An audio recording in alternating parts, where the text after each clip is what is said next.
everyone. I am Professor N.B. Chate welcomes you all in the 14th lecture of this industrial AC machine subject. Right. So, dear students, we have discussed about the various speed control methods in the last lecture. Okay. We have discussed 3 methods here. So, कौन कौन से देखे थे methods हमने?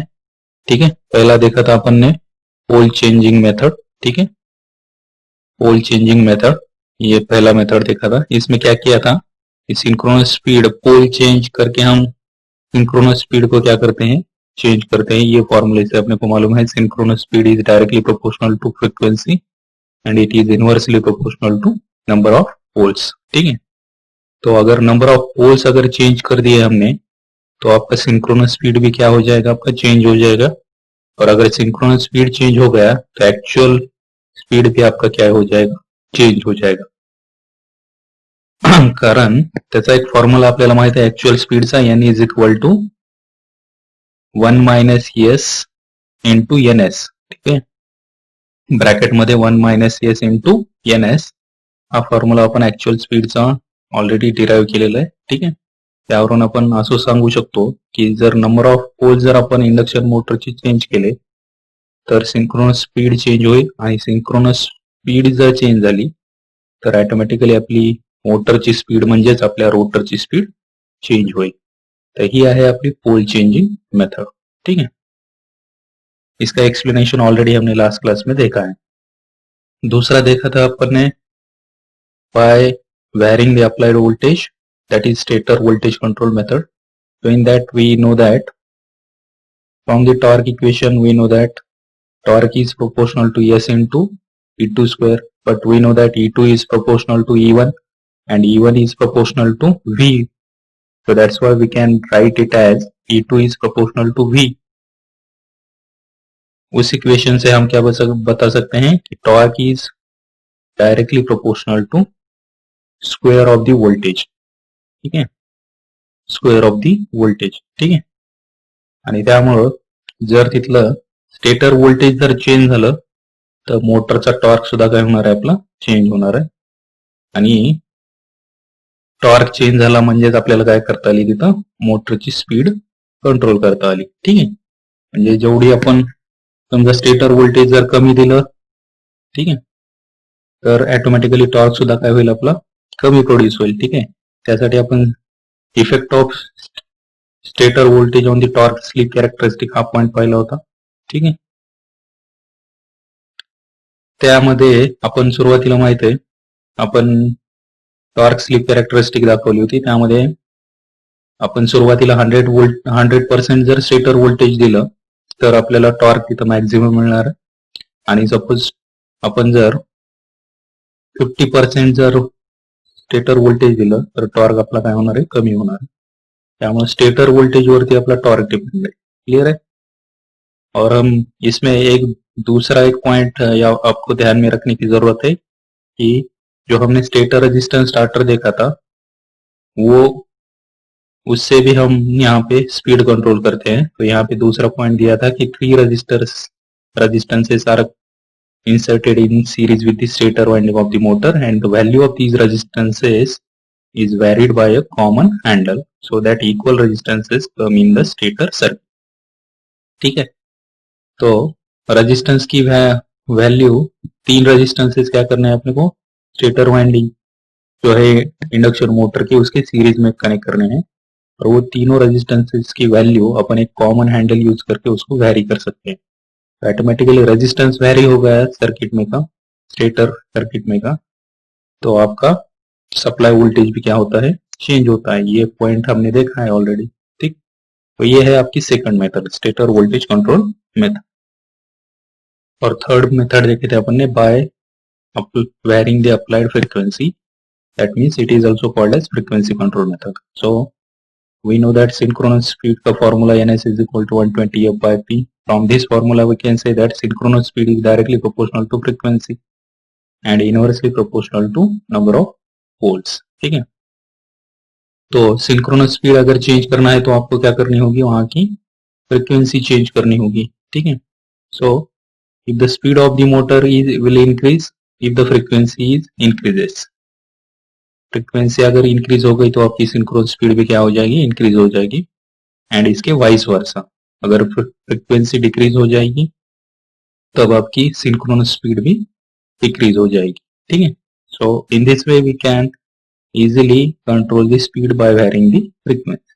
ठीक है. ये explanation लिख सकते हो, या फिर ये दूसरा एक्सप्लेनेशन मैंने आपको बताया था कि जिसमें हमने एक इक्वेशन मोटर का लिखा था, इंड्यूस ईएमएफ का, E is equal to 4.44 pi g of kW into T phase, where T phase is in turns per phase. ठीक है. बाकी pi g मालूम है आपको, एयर गैप फ्लक्स है या फ्रीक्वेंसी आपकी, और kW यहाँ पे कांस्टेंट लिया है हमने. ठीक है. तो इस इक्वेशन से हमें क्या पता चलता है कि ratio E by F must be maintained constant. इथं जो E by F रेशो आहे तो आपल्याला कॉन्स्टंट मेंटेन ठेवायचा असतो, कारण तिथला एअर गॅप फ्लक्स हे चेंज होत नाही. कारण तिथलं एअर गॅप फ्लक्स हे चेंज होत नाही जर आपण तिथला एअर गॅप जर E by F रेशो आपण कॉन्स्टंट ठेवला तर. ठीक आहे. आणि त्यामुळं affect the performance as changing only frequency will change the air gap flux. जर फक्त फ्रिक्वेन्सी जर चेंज केली आपण तर एअर गॅप फ्लक्स सुद्धा काय होणार आहे आपलं, त्याच्या एअर गॅप फ्लक्सच्या परफॉर्मन्स वरती अफेक्ट होणार आहे. And leading to saturation of both stator and rotor cores. त्यामुळं स्टेटर आणि रोटरच्या कोर्स मध्ये सॅच्युरेशन निर्माण होऊ शकतं, due to which magnetization current increases. उसकी वजह से मैग्नेटाइजेशन करंट आपका इंक्रीज हो सकता है. Hence changing frequency will need to be accompanied by proportionally changing the supply voltage. ये फ्रिक्वेन्सी आपल्याला चेंज करायची आहे, पण प्रोपोर्शनली आपल्याला सप्लाय व्होल्टेज सुद्धा काय करायचं, चेंज करायचं. ठीक आहे. म्हणजे जसं सप्लाय व्होल्टेज चेंज करू आपण तशी आपली फ्रिक्वेंसी सुद्धा काय झाली पाहिजे, चेंज झाली. क्लियर है. इसके लिए हमने क्या किया था यहाँ पे एक डायग्राम दिखाई थी, ब्लॉक डायग्राम. इसमें एक कन्वर्टर यूज किया है, इन्वर्टर यूज किया है, एसी इनपुट वोल्टेज दिया है, यहाँ पे कांस्टेंट वोल्टेज कांस्टेंट फ्रिक्वेंसी रहेगा इसका. अगर ये कन्वर्टर को कनेक्ट करते हैं तो एसी का कन्वर्जन डीसी में करेगा ये कन्वर्टर, और इसमें जो भी रिपल्स प्रेजेंट होंगे उसको रिमूव करने के लिए हमने यहाँ पे इन्वर्टर कनेक्ट किया है. और वो यहाँ पे कैपेसिटर बैंक भी कनेक्ट कर सकते हो आप एक छोटा सा, ताकि यहाँ के रिपल्स आप डीसी में के उसको रिमूव कर सकते हो कैपेसिटर कनेक्ट करके. ठीक है. बाद में जो प्योर डीसी यहाँ पे मिलेगा वो प्योर डीसी आपको इन्वर्टर को देना है. तो इन्वर्टर क्या करेगा, डीसी का कन्वर्जन एसी में करेगा. लेकिन अभी ये जो एसी मिल रहा है उसका वोल्टेज वेरिएबल होगा और फ्रीक्वेंसी भी वेरिएबल होगी. यहाँ पे कांस्टेंट थी, यहाँ पे वेरिएबल मिल रही है, और वो आपको स्टेटर वाइंडिंग को देना है इंडक्शन. ऐसा ही टॉर्क स्लिप कैरेक्टरिस्टिक हमने देखी थी. ठीक है. तो इसके दो डिसएडवांटेजेस मैंने बोले थे आपको कि the supply obtain can not be used for other equipment. जो सप्लाई यहाँ पे ऑब्टेन हो रहा है वो हम अदर इक्विपमेंट के लिए यूज नहीं कर सकते हैं उसको. ठीक है. And hence every motor will need an independent speed control unit. तो हर एक मोटर के लिए एक इंडिपेंडेंट स्पीड कंट्रोल यूनिट की जरूरी होती. ये फर्स्ट डिसएडवांटेज बोला था मैंने. सेकंड डिसएडवांटेज बोला था high iron and mechanical losses at higher speeds. Higher speeds पे हमें वहां पे iron and mechanical losses high मिलते हैं, which will lead to overheating. उसकी वजह से वहां पे मोटर में ओवर हीट प्रोड्यूस होता है, ओवर हीटिंग होती है मोटर की. And hence need elaborate cooling arrangements. तो वहां पे हमें कूलिंग अरेंजमेंट्स को इलैबोरेट करने की जरूरत. ये दो डिसएडवांटेजेस मैंने बोले थे लास्ट क्लास. ठीक है. Now next speed control method is the static rotor resistance control method. ठीक है. Static rotor resistance control method. तो ये ऑलरेडी डायग्राम देखा है अपन ने, स्लिप रिंग इंडक्शन मोटर का है ये डायग्राम. बाद में हमने ये रोटर रेजिस्टेंस स्टार्टर देखा था, उसकी भी डायग्राम सेम दिखाई थी. ठीक है. तो वही यहाँ पे एक्सप्लेन करना है, लेकिन ये स्पीड कंट्रोल मेथड बोल के यहाँ पे यूज करना है उसको. सो स्लिप रिंग मोटर और phase wound motor is an induction motor which can be started with a full line voltage. Slip ring induction motor को या फिर फेज वाउंड इंडक्शन मोटर को अपन फुल लाइन वोल्टेज पे start कर सकते हैं, which is applied across its stator terminals. वो कहाँ पे अप्लाई करना है, फुल लाइन वोल्टेज अपने को स्टेटर वाइंडिंग के टर्मिनल्स के अक्रॉस में उसको अप्लाई करना है। Now the value of starting current is adjusted by adding up external resistance to its rotor circuit. जी व्हॅल्यू आहे स्टार्टिंग करंटची ती आपल्याला ऍडजस्ट करता येते. कशी ऍडजस्ट करता येते आपल्याला, तर आपण एक्सटर्नल रेजिस्टन्स रोटर सर्किट मध्ये ऍड करून तिथल्या स्टार्टिंग करंटची व्हॅल्यू ऍडजस्ट करू शकतो. ठीक आहे, म्हणून ही स्टार कनेक्टेड स्टेटर वाइंडिंग आहे. त्याचे एक एक टर्मिनल आपण स्लिप रिंगला कनेक्ट केलेले. हे आर टर्मिनल इथं कनेक्टेड आहे, हे वाय टर्मिनल दुसऱ्या स्लिप रिंगला कनेक्टेड आहे आणि हे बी टर्मिनल तिसऱ्या स्लिप रिंगला कनेक्टेड आहे. आणि या स्लिप रिंगच्या कॉन्टॅक्ट मध्ये ब्रशेस असतात, माहितच आहे आपल्याला. इथं व्हेरिएबल रेजिस्टन्सेस कनेक्ट केलेले आपण ती.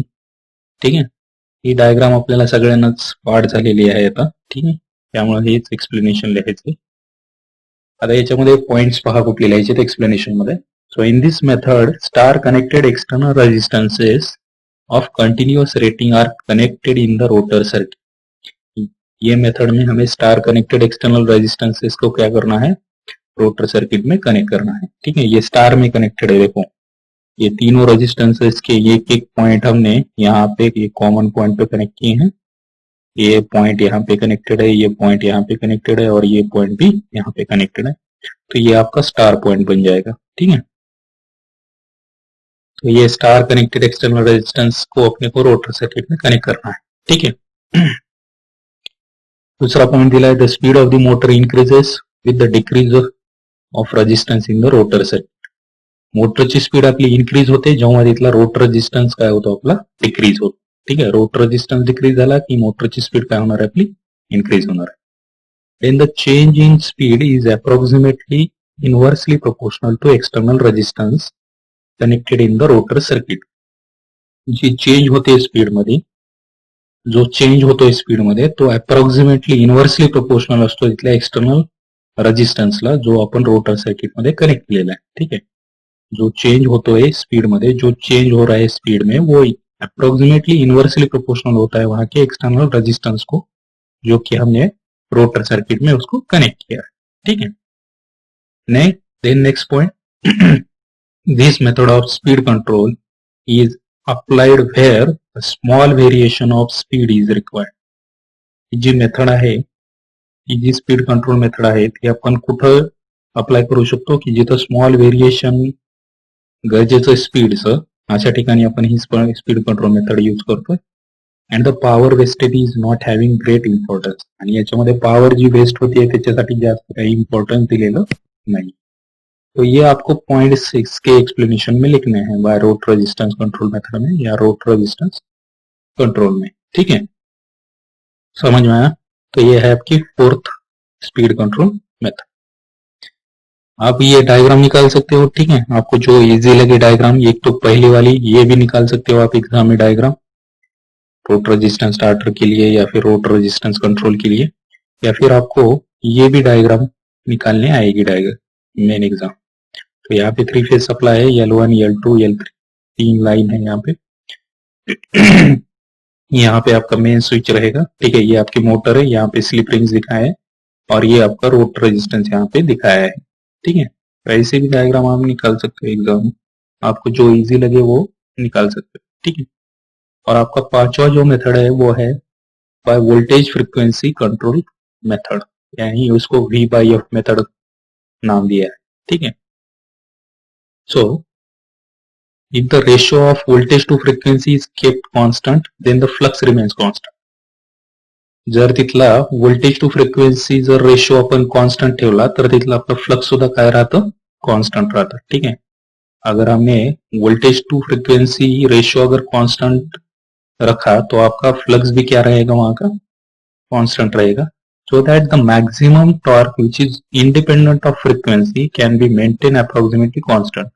तो जो भी मैक्सिमम टॉर्क है आपका, जो फ्रिक्वेंसी के ऊपर डिपेंड नहीं है, आपका जो मैक्सिमम टॉर्क है वो फ्रिक्वेंसी पे डिपेंड नहीं है, तो इसकी वजह से वो इंडिपेंडेंट है. ठीक है, तो maximum torque which is independent of frequency can be maintain approximately constant. तो आपका मैक्सिमम टॉर्क भी यहाँ पे कांस्टेंट रहेगा.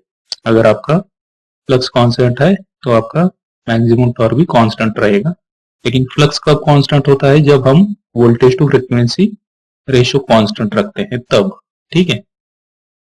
So however, at a low frequency, the air gap flux is reduced due to drop in the stator impedance. तो यहाँ पे low frequency के ऊपर एयर गैप फ्लक्स क्या होता है आपका रिड्यूस होता है, क्योंकि आपका स्टेटर इंपिडेंस में क्या होता है वहां पे ड्रॉप हो जाता है. ठीक है, स्टेटर इंपिडेंस में ड्रॉप होने की वजह से आपका एयर गैप फ्लक्स रिड्यूस होता है लो फ्रिक्वेंसी के ऊपर. ठीक है, and the voltage has to be increased to maintain the torque level. तब आपको वोल्टेज वहां का इंक्रीज करना होगा वहां का टॉर्क लेवल मेंटेन करने के लिए. ठीक है, वोल्टेज को क्या करना होगा, इंक्रीज करना होगा टॉर्क लेवल को मेंटेन करने के लिए. So this type of control is usually known as volts per hertz और V by F control method.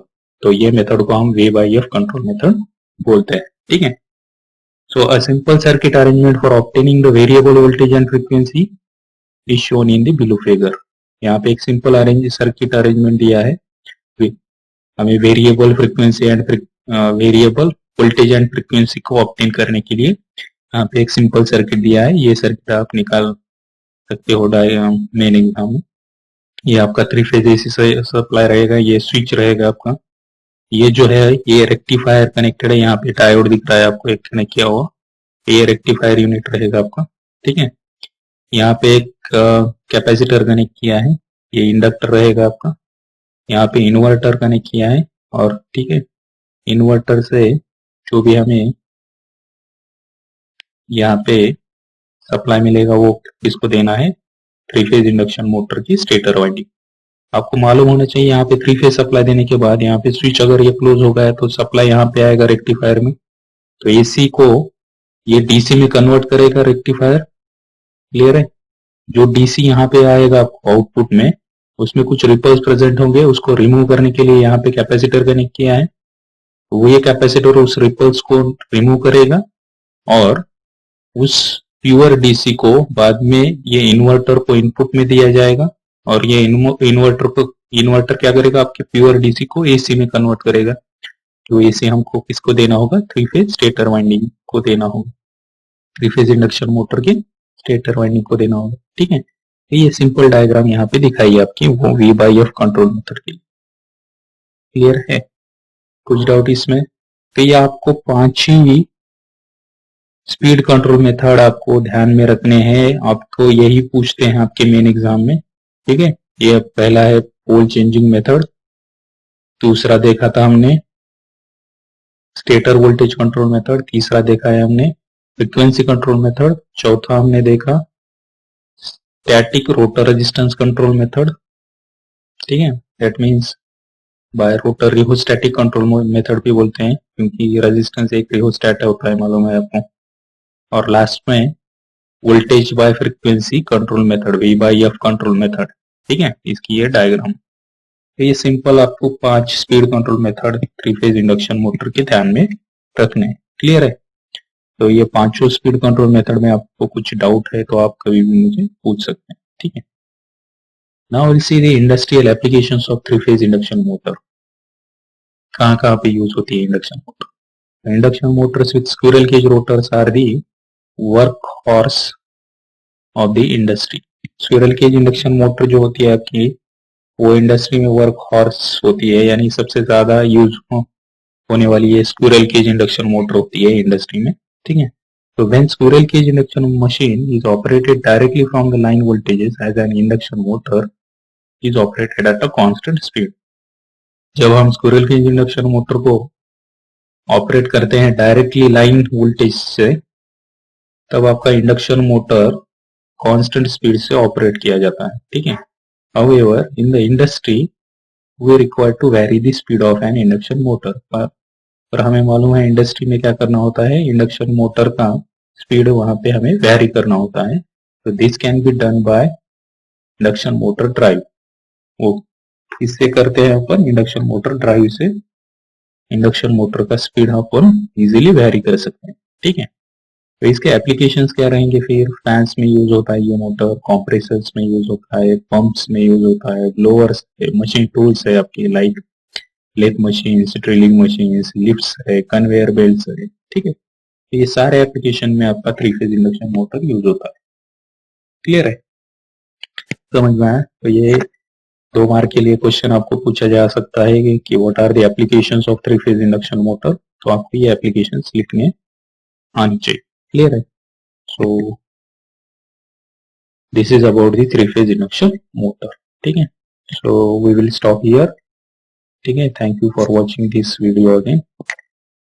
Will meet in the next lecture. ठीक आहे, जर तुम्हाला माझे व्हिडिओ लेक्चर्स आवडत असतील तर लाईक करा व्हिडिओला, शेअर करा तुमच्या फ्रेंड्स सोबत आणि इलेक्ट्रिफाय अकॅडमीला सबस्क्राईब करा आणि तिथल्या बेल आयकॉनला प्रेस करा, जेणेकरून तुम्हाला सगळ्यात अगोदर नोटिफिकेशन्स मिळतील. ठीक आहे, so thank you for watching this video lecture. Will meet in the next lecture. So thank you.